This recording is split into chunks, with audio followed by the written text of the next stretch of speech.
মধ্যে কোন লোকটা সবচাইতে বেশি গরিব? সাহাবায়ে কেরাম বলেন, ইয়া রাসূলুল্লাহ, ইয়া হাবিবাল্লাহ, আল্লাহর নবী গো, যার হাত নাই, পাও নাই, পানি নাই, ঘর নাই, ভিক্ষা করে ওই লোকটা সবথেকে গরিব। আল্লাহর নবী বলেন, সাহাবীরা রে, আমি এই দৃষ্টিকোণ থেকে বলি নাই, আমি কিন্তু বলেছি কিয়ামতের মাঠের দৃষ্টিকোণ থেকে। আমি হিগানের দৃষ্টিকোণ থেকে বলছি, উত্তর দেশ হিগানের ওটা। তাহলে আপনি জবাব দেন। আল্লাহ নবী ডাক দিয়া বলেন, সাহাবীরা রে, এমন লোক কিয়ামতের মাঠে গিয়া দাঁড়াবে যে লোকটা জীবনে হজ করেছে, যাকাত দিয়েছে, 5 ওয়াক্ত নামাজ পড়ছে, তাহাজ্জুদ পড়ছে, ইশরাক পড়ছে, আওয়াবিন পড়ছে, চাষতের নামাজ পড়ছে, বিভিন্ন সময় দান সদকা করছে। অর্থাৎ কিয়ামতের মাঠে বিশাল বড় নেকের পাহাড় লইয়া লোকটা গিয়া দাঁড়াবে। ঠিক ওই অবস্থায় এই মুহূর্তে কিছু লোক ওই লোকটার সামনে গিয়া দাঁড়াবে আর আল্লাহ আরশে আজিম বরাবর দরখাস্ত দিয়া দিবেন, প্রভু গো, আমি তার কাছে 10 টাকা পাই, আমি তার কাছে 100 টাকা পাই, আমি 1 লাখ টাকা পাই, আমি 5 লাখ পাই, আমার জমি দখল করে লইছে, আল্লাহ আমার বাড়ি দখল করে লইছে, আল্লাহ জোর দেয়, আল্লাহ দিন জোর দেয়, আমার গাছের টাকা দিয়ে লয়ে গেছে গা, আল্লাহ আমার 10টা বাঁশ কেটে লয়ে গেছে গা। আল্লাহ আমি ওই দিন তো দুনিয়াতে কোনো বদলা পাই নাই, কোনো বিচার পাই নাই, কারণ আমি ছিলাম নিরীহ। আমার টিয়া মেরে দিয়েছে বড় সর্দার, বড় সর্দারের টাকা মারলে গরিবে কিটা করো? ঠিক নেই প্রভু, দুনিয়ার মধ্যে আমি নেই, বিচার পাই নাই গো। আজকে আপনি আহকামুল হাকিমিনের দরবারে আমি বিচার দেয়া দিলাম, আমি যাতে আজকে নেই বিচার পাই। এবার আল্লাহ তারে বলবেন, সপ্তাহ ফেরত দে, বাঁশের দাম, গাছের দাম, জমির দাম, বিল্ডিং এর দাম, ঘরের দাম, যেতে অর্থাৎ সাইরা না পয়সা যদি করতে গিয়ে মেরে তাহে ফেরত দেওয়া লাগবো। কি দেওয়া লাগবো? ইমাম নবী বলেন, ফেরত দিতে দিতে এমন একটা অবস্থা হইয়া দাঁড়াবে, এই লোকটার আমলনামার মধ্যে যারা পরিমাণ আর কোনো নেক নাই। কি নাই? নেক নাই। ওই যে বিশাল ভালো হয়ে দাঁড়িয়েছেন গোড়ার দিকে।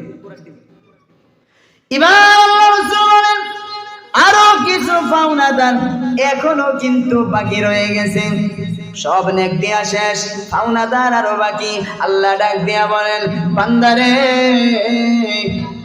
নেক যে নাই এখন দিবি কি? আল্লাহ কি দিতাম? এক কাজ কর, সমান পরিমাণ তার আমল নামার থেকে গুনাহ তোর আমল নামার মধ্যে নিয়ে আয়। যে পরিমাণ নেক দেওয়ার কথা, এই পরিমাণ গুনাহ লইয়া। গুনাহ আইনা তাই এখন গুনার পাহাড় হয়েছে। কিতা হয়েছে? গুনার পাহাড় হয়েছে। কোরআনের মধ্যে আছে, প্রত্যেকটা মানুষের আমল আল্লাহ গন্ত না, বলে 1টা 2টা 5টা 10টা 20টা কতটা আমল করছে, এই গোনাগুনি নাই। আল্লাহ কিন্তু সবার আমল মিজানে ফাল্লা ডাইল্লা ওজন দিলাইব। যে নেকের পাল্লা ভারী জান্নাতি, যে গুনার পাল্লা ভারী জাহান্নামী। কারণ আপনারা বলেন তো, এই লোকটা কই যাব? কই যাব? নেক নাই তো অন্ত গুনার পাহাড়।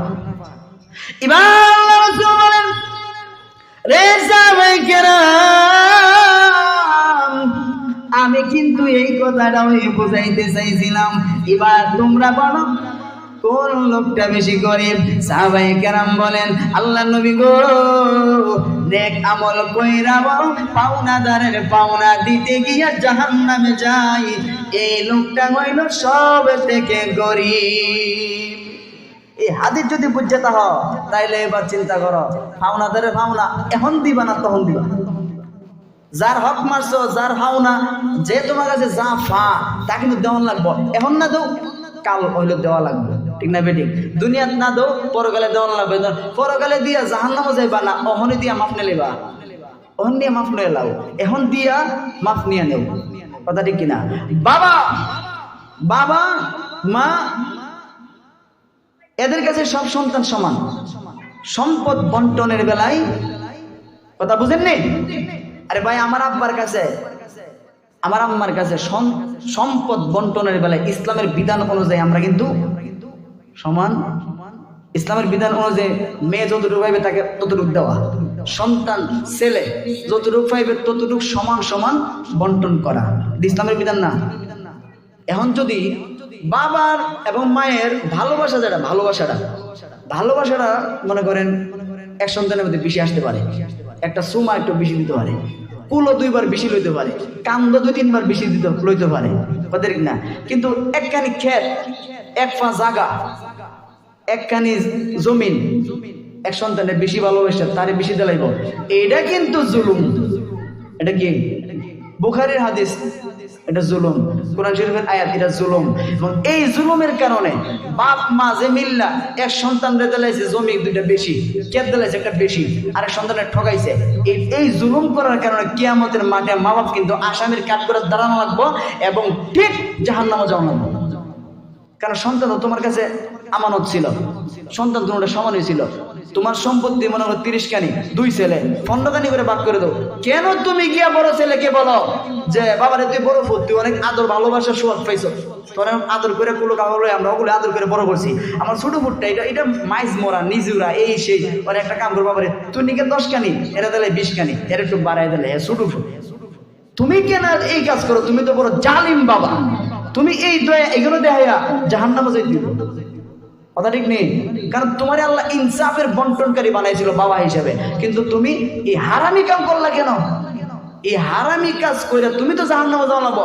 সন্তান যেটি হয়ে গেছে দুনিয়া কোন পথে কোন রাস্তায় যে সম্পদ খরচ করবো এটা হে ওই জানে, আল্লাহ জানে, কথা ঠিক না? তুমি তো মরে যাবে কবর।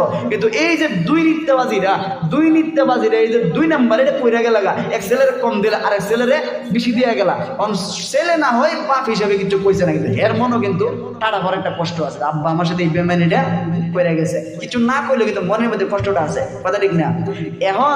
এখন না হয় আব্বা হিসেবে কিছু কইলো না, কিন্তু ওই দিন ইয়াউমা ইয়াফিরুল মারউ মিন আখিহি ওয়া উম্মিহি ওয়া আবিহি ওয়া সাহিবাতিহি ওয়া বানিহি,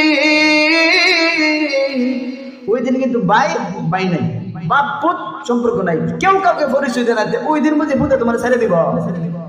যেদিন বাপের সন্তানের পরিচয় দিবে না, সন্তান বাপরে দিবে না, বউ জামাইরে দিত না, মা তার বাপরে দিত না, মা তার সন্তানরে দিত না, কেউ কাউকে পরিচয় দেয় না। ইয়াউমা ইয়াফিরুল মারউ মিন আখি, তোর ভাই তোর পরিচয় দিবে না, উম্মি তোর মা, তোর কালাম্মা, তোর সাসি, তোর উম্মা পরিচয় দিবে না তোকে, ও আবিহি তোর আব্বা, তোর চাচা, তোর খালু, তোর মামা, তোর আঙ্কেল পরিচয় দিবে না। আল্লাহ বলতেছেন ওই দিন বুঝি সন্তান ওই হকটা ছেড়ে দিব কথা বলে দিই, বরঞ্চ ওই দিন সন্তান আরো তোমার নামে মামলা দিব। এই জন্য এই কথাগুলো বোঝার দরকার নেই। আমরা গ্রামের যে মানুষ এগুলো তো বুঝেই না। ওই বড় পুত্রের মাথা আতায়া, ছোট পুত্রে 10 কানি কম দিলা দিয়া, যাকে বাবা রে আমার ছোট পুত্র বুঝার কাজ কাম নাই, করে খাই বলে, কথা বুঝি না? এই যে আতায়া কম দিয়া শেষ দিলাইছে, জানেন এরকম মা বাবার জন্য এটা জাহান্নামের আগুন কিনা নিছে। মা বাপ এটা জাহান্নামের আগুন কিনা নিছে, মা বাপ কিন্তু জাহান্নামে যাওয়া লাগবে এই দুর্নীতিবাজির কারণে। এজন্য সন্তান আল্লাহ দেওয়া আমানত, এগুলো বন্টন সঠিকভাবে চাই, কথা ঠিক না বেটি?